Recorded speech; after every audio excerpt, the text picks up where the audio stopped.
Cristo, palavra de Deus, Cristo, palavra de Deus. O Senhor esteja convosco. E Ele está no meio de nós. Proclamação do Evangelho de Jesus Cristo segundo Mateus. Glória a vós, Senhor. Naquele tempo disse Jesus aos seus discípulos: se a vossa justiça não for maior que a justiça dos mestres da lei e dos fariseus, vós não entrareis no reino dos céus. Vós ouvistes o que foi dito aos antigos: não matarás, quem matar será condenado pelo tribunal.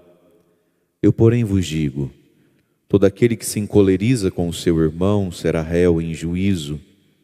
Quem disser ao seu irmão: patife, será condenado pelo tribunal. Quem chamar o seu irmão de tolo será condenado ao fogo do inferno. Portanto, quando tu estiveres levando a tua oferta para o altar e ali te lembrares que o teu irmão tem alguma coisa contra ti, deixa a tua oferta ali diante do altar e vai primeiro reconciliar-te com o teu irmão. Só então vai apresentar a tua oferta. Procura reconciliar-te com o teu adversário enquanto caminha contigo para o tribunal. Senão o adversário te entregará ao juiz, o juiz te entregará ao oficial de justiça e tu serás jogado na prisão. Em verdade eu te digo, dali não sairás enquanto não pagares o último centavo. Palavra da salvação. Glória a vós, Senhor.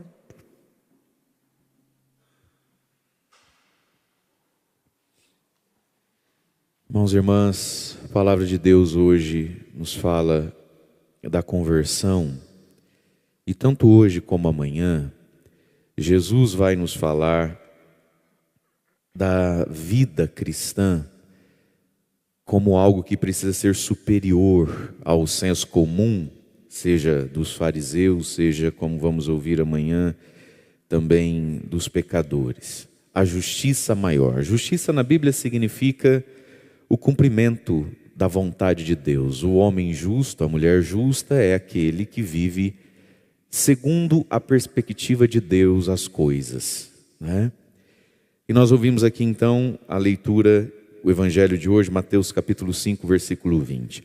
Se a vossa justiça, portanto, se o vosso relacionamento com Deus, com o próximo, consigo mesmo, se a vossa vivência da palavra, se a vossa justiça não for maior que a justiça dos mestres da lei e dos fariseus, vós não entrareis no reino dos céus. E aqui tem algo de importante para nós.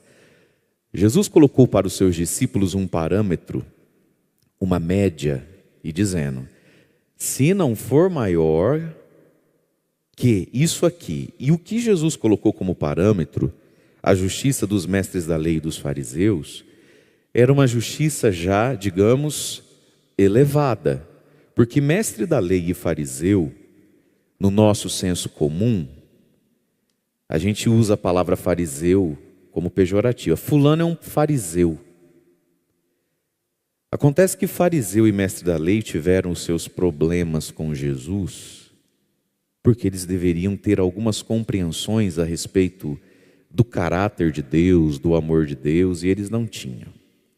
Mas, mestre da lei e fariseu era um padrão de vida elevado moralmente, religiosamente. Portanto, Jesus, quando diz assim, que a justiça dos seus discípulos precisa ser maior, inclusive, que a de mestre da lei dos fariseus, Jesus não está falando de gente rapa do tacho, não. Jesus não está falando de quem anda caído na sarjeta, no pecado e no mundo velho sem porteira, não. Então, quando Jesus diz que a nossa justiça, portanto, nossa santidade, precisa ser maior do que mestre da lei e de fariseus, nós vamos ter claro isso. Mestre da lei e fariseu eram pessoas que viviam a palavra de Deus em muitos aspectos. Então, para a gente desenhar e entender bem, mestre da lei e fariseu, se fosse uma sala de aula, mestre da lei e fariseu não eram a galera do fundão, que passava ali na bacia das almas no conselho de classe. Não eram. Mestre da lei e fariseu eram pessoas já distintas e distinguidas, porque entre mestres da lei e fariseus não se tinham escândalos. Está sabendo que o fulano traiu a mulher? Não tinha isso não. Está sabendo que fulano fez mentira? Não tinha isso não. Mestre da lei e fariseu são pessoas religiosas e que não vivem possivelmente pecados. Ah lá, hoje em dia é assim mesmo, todo mundo faz, não precisa tudo isso. Então, mestre da lei e fariseu é um padrão elevado de justiça, de vivência da palavra. É por isso que nesse capítulo 5, a partir da leitura de hoje, Jesus vai usar mestre da lei e fariseu para aprofundar temas da lei, como o assassinato, a morte, o roubo e, que vai ser o evangelho de amanhã, mas aí fica a conversa para amanhã, onde ele vai falar, semana que vem, amanhã ele vai falar dos inimigos, né? Onde Jesus vai falar do adultério. Portanto, um padrão elevado de comportamento, ser e viver, a questão do roubo, do não mato, não roubo, não cometo adultério, não faço mal para ninguém, que é amanhã, né? Amanhã é mais um eu não faço mal para ninguém. Então vamos lá. Não mato, não roubo, não adultero, não faço mal para ninguém. Jesus coloca como um parâmetro mínimo, porque nós precisamos nesses 4 assuntos ser melhor, inclusive que mestre da lei e fariseus. E aqui tem algo de importante para nós. Por que Jesus colocou 2 exemplos a serem superados, né? E não só imitados, mas superados. Porque o ser humano, meus irmãos, é feito de modelos, de moldes e de justificativas. O outro na minha vida, ele é um modelo, um molde, uma inspiração ou uma justificativa. O molde, o modelo, me estimula, me confronta e me estica. Preciso me espelhar no fulano. Nossa, fulano para mim é um modelo. Significa, ele me estica, ele me provoca. Ou o outro é uma justificativa. Ah, mãe, mas o fulano também vai. Ah, mas o fulano também faz. Ah, ciclano vive na igreja. Então, a gente sempre olha para as pessoas, encontrando ou buscando um modelo ou uma desculpa. Sempre assim, né? Um modelo ou uma desculpa. E é aí que a gente entende, então, meus queridos, a primeira leitura de hoje do profeta Ezequiel, capítulo 18, quando Deus vai falar do ímpio e do justo que estão mudando de lugar. Você ouviu a leitura? Parece que o ímpio está se convertendo e o justo desconvertendo. Então diz o Senhor, se o ímpio, pecador, o mais pecador, ímpio é o pecado tosco. Ímpio é o pecado do mundo velho sem porteira. O ímpio. Se ele se arrepende dos pecados cometidos, guarda a lei de Deus, começa a praticar o direito à justiça, viverá e não morrerá. Vai se salvar. Porque o perdão de Deus começa a ser aplicado sobre aquela pessoa. Nenhum dos pecados que cometeu será lembrado contra ele e viverá por causa da justiça que praticou. Deus ainda pergunta, será que eu tenho prazer com a morte do pecador? Será que antes eu não desejo que ele se converta e viva? Deus quer a conversão do pecador. Por isso, meus irmãos, cada dia da nossa vida é uma oportunidade para a nossa conversão, para a nossa santificação, para a nossa amizade com Deus, para o nosso crescimento na fé. Cada dia da nossa vida. Porque o prazer de Deus é a nossa conversão. É poder nos dar a vida eterna. E conversão e fé não se improvisam. Você entende isso? E às vezes nos momentos mais difíceis da nossa vida, tem gente que acha que o momento mais difícil da vida dele vai produzir nele fé, conversão. Nem sempre, hein? Às vezes os momentos mais difíceis da nossa vida revelam a fé que a gente tem ou não tem, e aí, olha, não é fácil. Portanto, olha o que Deus está dizendo. Eu não tenho prazer com a morte do pecador. Nós é que teríamos às vezes, né? Nós é que às vezes olhamos para um pecador e falamos, mas por que Deus não manda um raio nessa praga? Por que Deus não mata esse trem? Né? Às vezes a gente deseja o mal para o outro como paga do que ele é.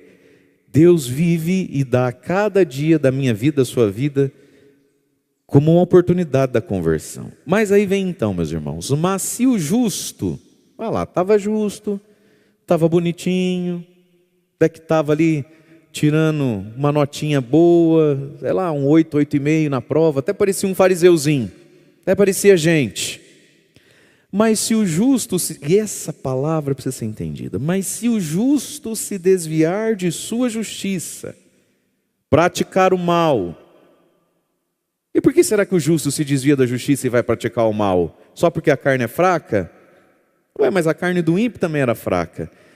Tem muito justo se desviando da justiça, indo praticar o mal, porque está usando do ímpio como justificativa. Olha que interessante isso aqui. Tem muito ímpio olhando para o justo e encontrando um modelo a ser seguido. Mas ao mesmo tempo tem muito justo olhando para os ímpios e encontrando uma justificativa para ser ímpio também. Se o justo se desvia da sua justiça, pratica o mal. Olha lá. Imitando todas as práticas detestáveis feitas pelo ímpio. Imitação, justificativa. Imita o ímpio, não é? Poderá fazer isso e viver? Claro que não.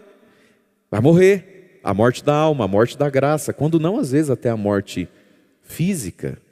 Quando Paulo diz, o salário do pecado é a morte, ele está falando da morte, minha alma em relação a Deus, da morte queimar no quinto dos infernos, e está falando da morte, muitas vezes física, porque tem pecado que mata mesmo, né? Tem pecado que destrói a saúde, a vida humana. Mas olha o que ele diz, isso aqui é fundamental para nós, que nos temos por justos.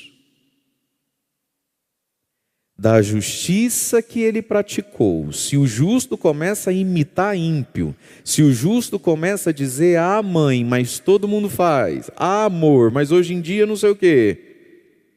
Da justiça que ele praticou, nada mais será lembrado. O que eu aprendo aqui, você também? Que nós somos salvos no ontem da nossa vida? Que nós somos salvos pelo passado glorioso da nossa vida? Que eu era muito de igreja, seu padre. Eu acho que nem é do tempo do senhor. Eu era muito de igreja. Eu ajudei muito o padre fulano. Acho que o senhor nem era nascido. Mas aí aconteceu umas coisas. A gente se decepcionemos. O senhor sabe como é. Eu prefiro ficar na minha casa para não me ferir com a... Você está achando que você vai para o céu por causa do seu passado glorioso? Ninguém vai para o céu, meu irmão, por passado glorioso. Vida cristã não é campeonato de ponto corrido, onde o sujeito perde, mas é campeão perdendo o jogo. Não tem isso. Nós somos salvos no hoje. É por isso que o tal do bom ladrão foi salvo. Porque ele terminou salvo. O que é uma aposta perigosíssima. Acreditar que amanhã eu me converto. Porque quem sabe que devia se converter hoje e quer deixar para amanhã, bom sujeito não é. O bom ladrão lá na última hora se converteu porque foi ali que ele entendeu as coisas. Ele não tinha entendido antes e deixou para aquela hora. A gente entende na hora que entende. Mas olha lá, meus irmãos, da justiça que ele praticou. E muita gente praticou justiça.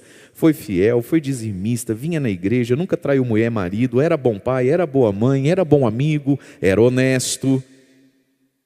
Da justiça que praticou, nada mais será lembrado. E isso é assim entre nós também. Olhem para mim. Vocês gostam de mim, sim ou não?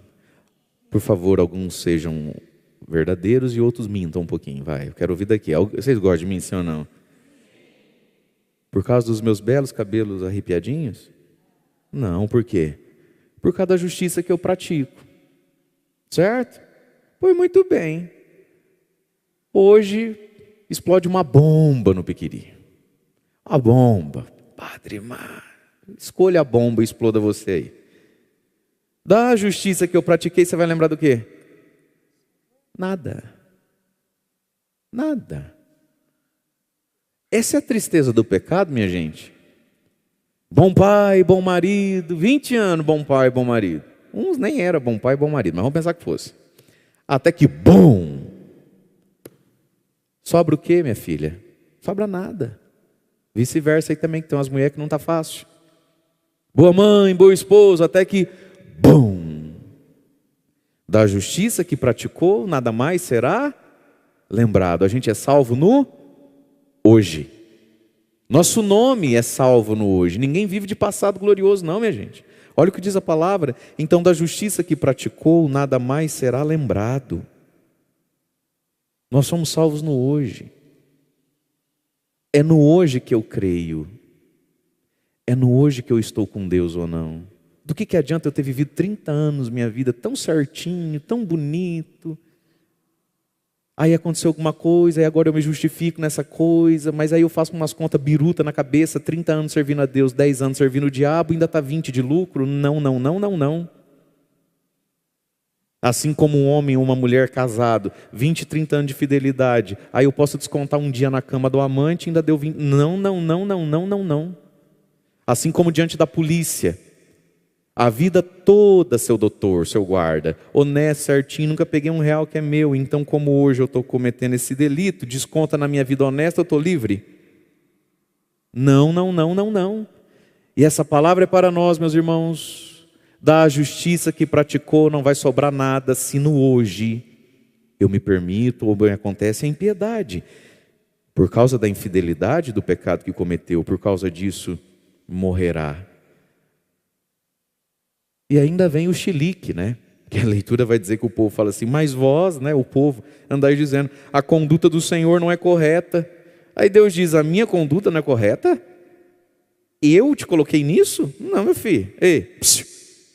Por acaso não é a vossa conduta que não é correta? E aí então de novo ele reforça, quando o justo se desvia, pratica o mal, colhe do mal, vai fazer o quê? Mas quando o ímpio se converte e planta o bem, colherá do bem, conserva a própria vida, né? E aí vem a oferta da misericórdia para você e para mim. Arrependendo-se de todos os seus pecados, com certeza viverá, não morrerá. O arrependimento produz vida. Discurso não produz vida. Justificativa não produz vida. Encontrar culpado não produz vida. E encontrar medíocres e pecadores pior do que eu não produz vida. O que produz vida? O arrependimento. E quando é que eu sei um dos tantos e dos vários sinais do arrependimento? É quem é que eu uso por modelo, quem é que eu uso por justificativa. Simples assim, o resto é conversa. O resto é conversa. E nos modelos que a gente acolhe, escolhe, a gente também já está dando indício para nós mesmos e para quem nos ama, de se a gente continua subindo a rampa e o caminho estreito do céu, ou se a gente está dando marcha ré descendo na rampa larga do inferno. A gente conhece muitas pessoas nessa hora. A pessoa começa a citar nomes, modelos e histórias de gente medíocre e caída. Você pode saber, loguinho está indo junto. Loguinho está indo junto. Quando os nossos padrões começam a ganhar nomes de pessoas medíocres ou caídas, loguinho está indo junto. E quando não, a mediocridade e o pecado, ela é justificada não em nomes, mas em conceitos muito abstratos. Então, todo mundo, hoje em dia, vamos lá, o que é todo mundo? Quem são o todo mundo? O que é hoje em dia? Hoje em dia, sabe essas frases muito soltas, muito abertas? Quando a pessoa já não usa mais ou não cita mais modelos muito concretos, um santo de devoção, uma pessoa que inspira a comunidade, a fé, um livro que leu, os modelos eles são sempre muito você consegue nominar fácil. Quando começa a entrar nessas abstrações, né? E introduzidas de frases do tipo, mas se fosse ver, né? Mas se fosse ver também, você fala, ih, rapaz, está na rampa do inferno, está perdendo o freio, ó a carreta descambando. Mas se fosse ver, então por que que Ah, mas também, você fala, ih, rapaz, estava subindo bonitinho para o céu, agora está embalando para o inferno. Mas Deus diz, aquele que se arrepende, o ímpio que se arrepende, ou o justo que está querendo ser ímpio, se arrepende, com certeza viverá. Porque Deus estende a mão, meus irmãos. E assim como o meu passado glorioso não me salva, também o meu pecado tenebroso não me condena. Se no hoje eu estou disposto a me resolver com Deus. Então nós temos o hoje para sair da impiedade para a justiça, para se manter na justiça. Nós temos o hoje. Passado glorioso não salva. Assim como um passado tenebroso não deve nos desanimar do perdão de Deus. No hoje, Deus quer exercitar com você e comigo justiça e misericórdia. Justiça para quem pegou toda a justiça que praticou, jogou no lixo para virar mundano, e achando que vai enganar Deus com história, Deus exerce justiça. Mas no hoje também Deus exerce misericórdia para quem entende a verdade, a bondade de Deus e quer abandonar a injustiça para ser justo. Então misericórdia exercida no hoje. É no hoje que a gente recebe a paga, justiça ou misericórdia de Deus. E aí vem o Salmo, esse reconhecimento da nossa limitação. Se levardes em conta as nossas faltas, Senhor, quem haverá de subsistir? Deus, se o Senhor for sentar com nós, caneta, papel e calculadora, meu filho, salva quem? Por isso vem esse clamor do arrependido, não o clamor de quem quer ficar caído, o clamor do arrependido. É o Salmo 129 que a gente está rezando hoje, né? Ou 130, depende da sua Bíblia. Das profundezas eu clamo a vós, Senhor, escutai a minha voz. Né? Se levardes em conta as nossas faltas, Senhor, quem é que salva? Mas em vós se encontra o perdão, eu vos temo, em vós espero, no Senhor ponho a minha esperança, espero na sua palavra. Olha aqui, não é um homem que quer ficar caído isso aqui é um homem que quer se levantar das profundezas, do abismo. Às vezes a profundeza lá dentro, a gente está num abismo, né? A gente caiu no buraco fundo mesmo. Versículo 5, no Senhor eu ponho a minha esperança, espero em sua palavra. Olha um outro sinal de arrependimento. A minha alma espera no Senhor, mas que o vigia pela aurora. O vigia noturno, que não vê a hora do sol brilhar, né? Da aurora trazer a luz, que é para ele poder terminar o turno dele, sair daquelas trevas e ir para a casa dele. A minha alma espera por Deus, mais que o vigia pela aurora. Essa busca por Deus que está dentro de nós. Portanto, isso aqui não é alguém que está acreditando que o passado glorioso dele vai salvar ele. Uma pessoa que escreve isso, o salmista quando escreve isso, na profundeza de dor que ele está, de sofrimento ou de pecado, ele revela uma profunda busca por Deus. E nos convida a esperar também, né? Espere Israel pelo Senhor. Mais que um vigia pela aurora, pois no Senhor se encontra toda a graça e copiosa redenção. O que é redenção na Bíblia? Redimir significa comprar de volta. Portanto, deslocar de lugar.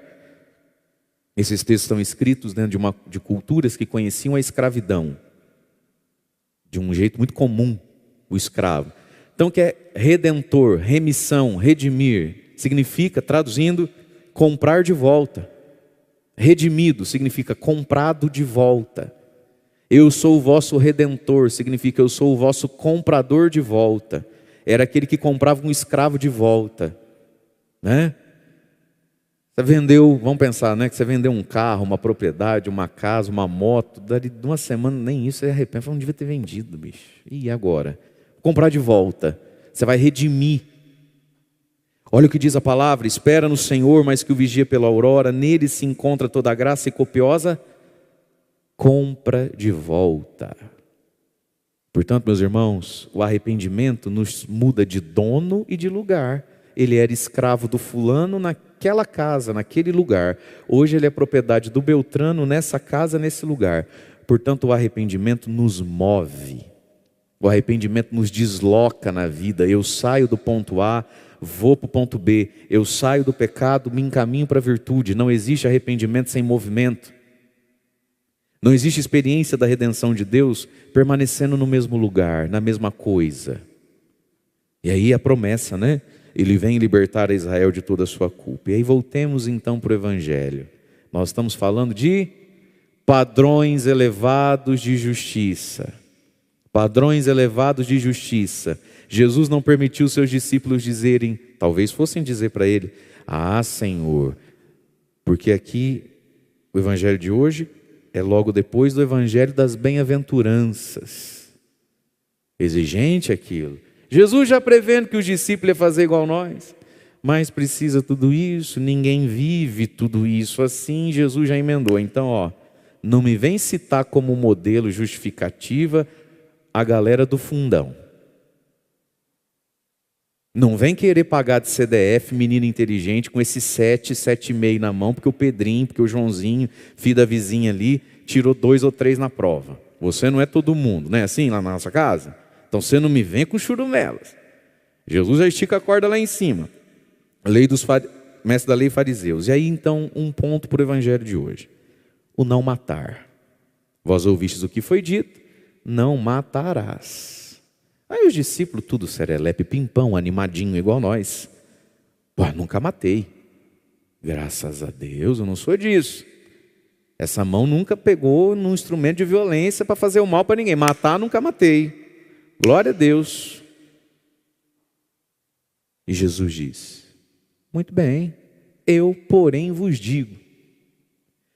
E sempre que Jesus diz no Evangelho de Mateus, eu porém vos digo, num primeiro momento parece que ele vai facilitar as coisas. Vocês ouviram, não cometerás o adultério, eu porém vos digo. A gente até se anima a falar, ele vai dizer que pode, né? Não roubarás, eu porém vos digo. A gente até se anima a falar, então ele vai dizer que pode, não, pelo menos, né? Não, o eu porém vos digo de Jesus é a lei mais plena, não a lei jogada fora.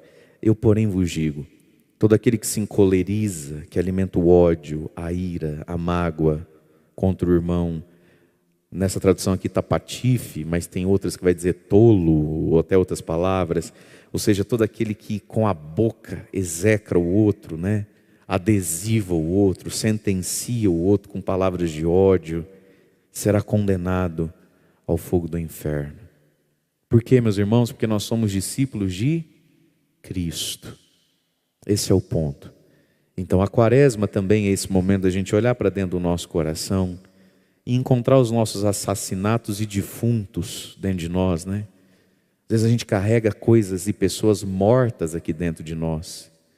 E aí Jesus vai apertar ainda mais a coisa. Isso aqui possivelmente seja as linhas mais difíceis da Bíblia. De viver, de crer, de desejar, de aceitar. Olha o que diz Jesus, versículo 23. Portanto, quando tu estiveres levando a tua oferta para o altar, e você se lembrar que o teu irmão tem algo contra você, veja, eu vou diante do altar e digo assim, eu não tenho nada contra ninguém, graças a Deus, eu não tenho nada contra ninguém. Mas não foi isso que Jesus disse. Jesus não disse quando você for ao altar e se lembrar que você tem algo contra alguém. Não. Quando você for ao altar e se lembrar que tem alguém que tem algo contra você. Meu Deus do céu. Isso aqui é a linha mais difícil da Bíblia, gente. O povo pira com o mar abriu ou não abriu? O Jonas, como é que ficou 3 dias dentro da barriga de uma baleia? Né? E as pessoas às vezes se complicam com isso na Bíblia. Fazem polêmica disso. Né? Padre, o senhor acredita mesmo, padre, que Jonas ficou 3 dias dentro da barriga da baleia? Vai, filho, se tivesse escrito que a baleia ficou 3 dias dentro da barriga do Jonas, eu acreditava, porque de verdade, isso aí está longe de ser a coisa mais difícil da Bíblia. A gente foge dos temas, né? Meus irmãos, vamos entender essa palavra. Eu vou diante do altar e eu me lembro que eu não tenho nada contra ninguém. Eu não tenho nada contra o primo. Mas aí eu me lembro que o primo tem algo contra mim. Eu não tenho nada contra ele, mas ele está tendo contra mim. Vai primeiro se reconciliar com o primo. Vai lá nele. Abre a conversa e diz, fulano, não está legal, né? Não, se eu te fiz alguma coisa e de verdade eu nem saberia dizer o que talvez. Mas eu peço seu perdão. E desejo que você olhe, que você fique bem, que tudo dê certo para você. Gente, essa é a linha mais difícil da Bíblia. Não é se eu estou magoado com a fulana por isso. Ai, padre, que adianta a gente rezar tendo ódio? Acho que eu devia ir lá, né, padre? Pedir perdão para ela, né, padre? Não. É mais afuniladinho ainda. É ela que tem, é ela que está dizendo. Vai lá, abre o assunto. E veja, meus irmãos, Jesus não diz que vai dar certo. Jesus não diz que você passa a ter responsabilidade sobre o fruto disso. Porque quando você pede perdão para alguém, quando você se desculpa com alguém, o abacaxi passa a ser do alguém. Você entende isso? O abacaxi passa a ser do alguém, não seu. Vou tentar contar o milagre sem contar o santo, mas só para todo mundo poder entender isso, né? Apesar que 2 ou 3 saibam o santo, o milagre e os detalhes aqui dos entre nós, mas vou contar sem contar o santo. Deus me deu uma graça muito grande uma vez na vida, uma oportunidade muito bonita, e eu estava muito feliz, e algo assim que me honrou muito e que me fez ser honrado por muitos. E rezando nessa situação, nessa intenção, o Espírito Santo começou a me incomodar a respeito de uma pessoa que no fundo eu sabia que essa pessoa quer ver Jesus, mas não quer ver eu. Por que você não me pergunte? Que até hoje eu não sei. Mas de algum modo, né, minha gente, parece que a gente fere, contraria alguém sem nem saber. Você já viveu isso na sua vida também. Às vezes você conclui isso, você simplesmente faz mal para alguém. Mesmo você sendo bom. Ou você acha que o São Maximiliano não fazia mal para ninguém? O Padre Pio não fazia mal para ninguém? O Padre Pio fazia mal para várias pessoas, sendo santo. Sendo santo, ele feria, ele agredia de algum modo. Tinha gente que se doía com ele, enfim. Só para você entender. Não estou dizendo que eu sou santo igual o Padre Pio. Você está entendendo o que eu estou dizendo. Aí, o Espírito Santo me incomodou. Você não pode ir viver esse momento sem ir dar um abraço e pedir perdão para essa pessoa. A primeira coisa que a gente faz é a justiça do fariseu. Mas eu não fiz nada. Muito pelo contrário. Mas aí que está, né, gente? Nós não é discípulo de fariseu nem de mundano, nós somos discípulos de Cristo. E aquilo foi incomodando e Deus falou comigo, você não pode viver. E me vinha essa palavra. Resolva isso. Ou joga o abacaxi para o lado de lá, né? Dá teu passo.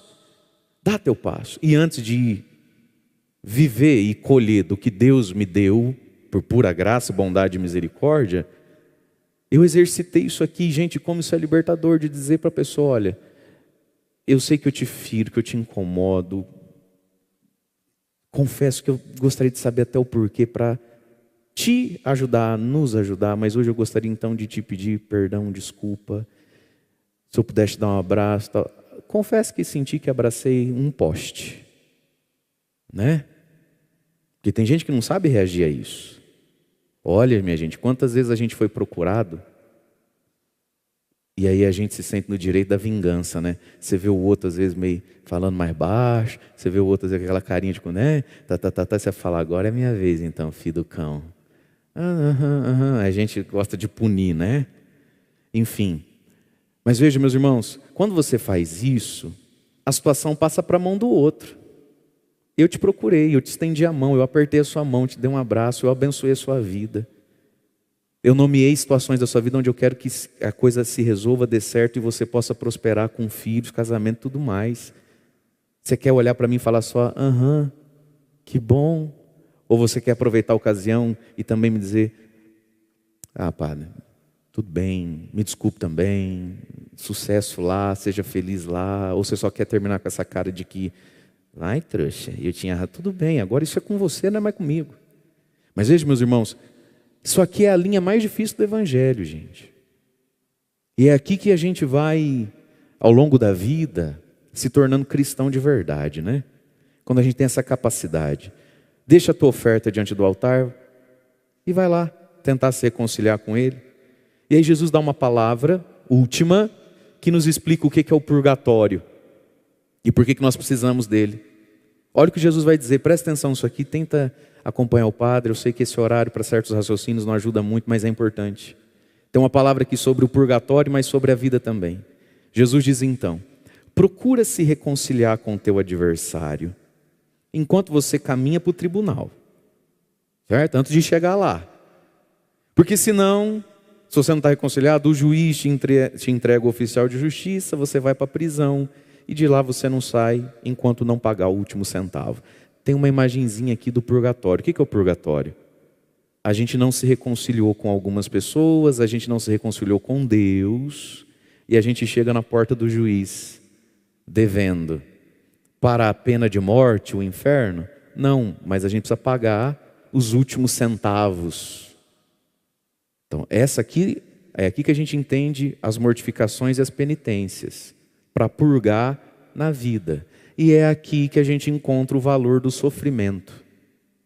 Quando a gente sofre, ao invés da gente se azedar e blasfemar, a gente pode oferecer a Deus para diminuir o nosso purgatório. Por que às vezes pessoas tão boas sofrem tanto nessa vida aqui? Está purgando já. Não é castigo não, é graça. Chega no céu, ó, com 15 minutinhos está lá. O oferecimento dos sofrimentos da vida.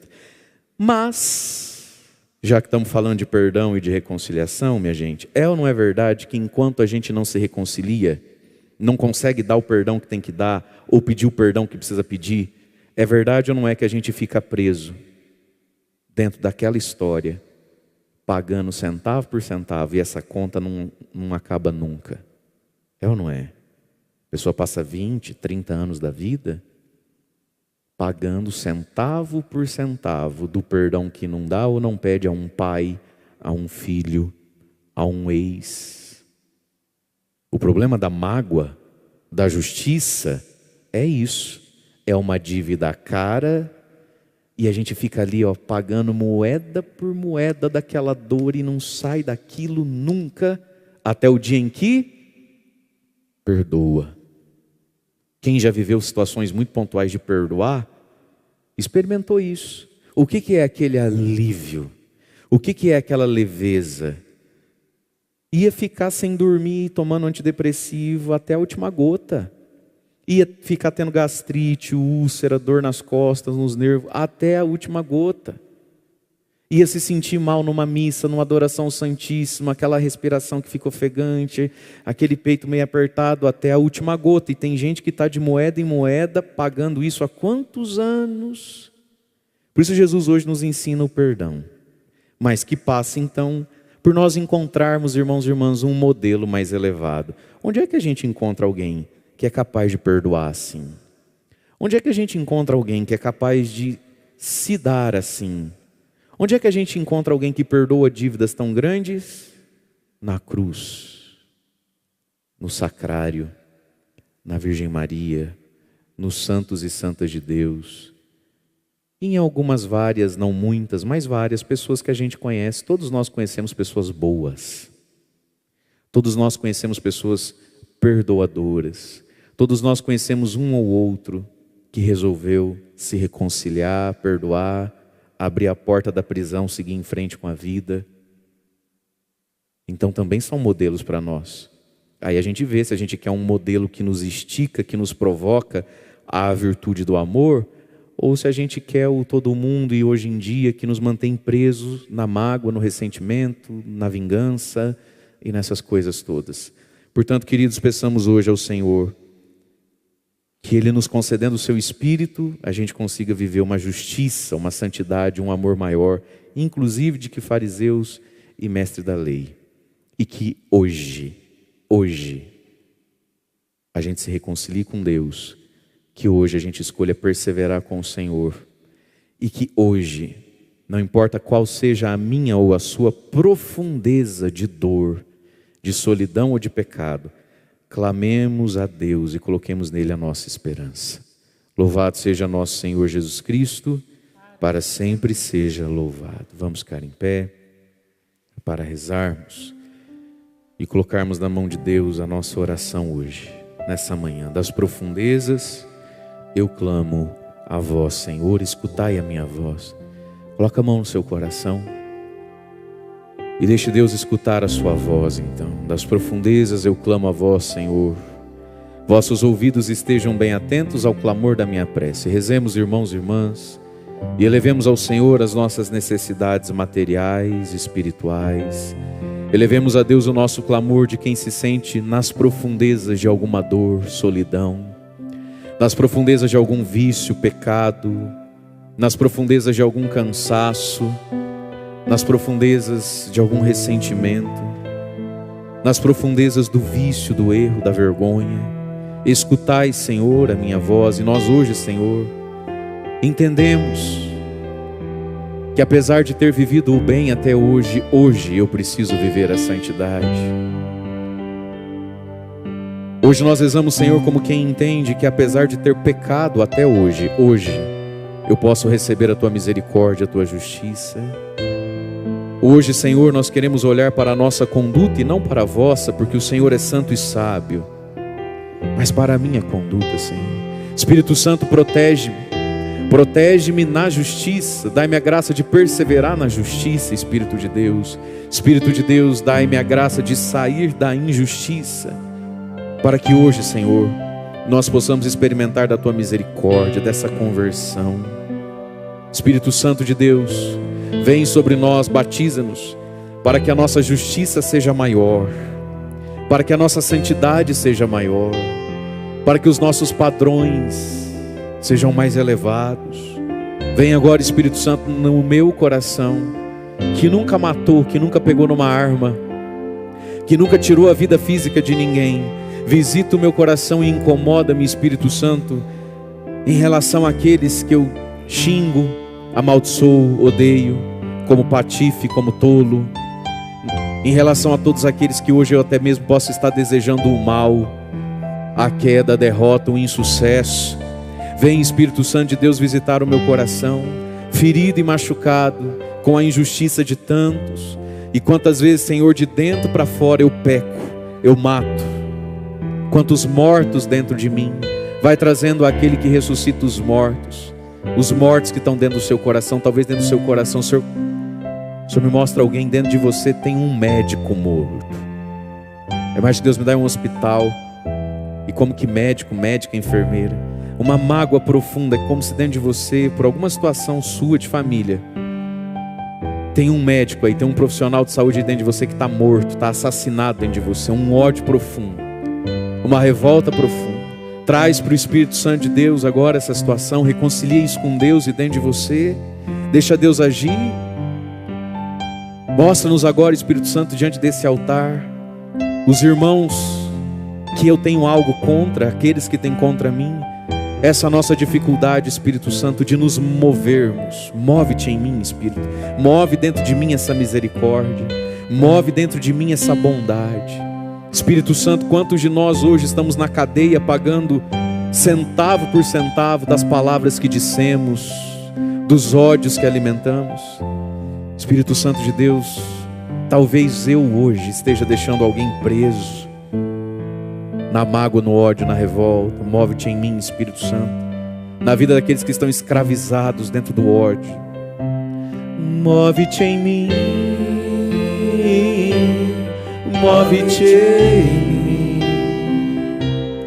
toca minha mente, o meu coração, enche minha vida com teu amor.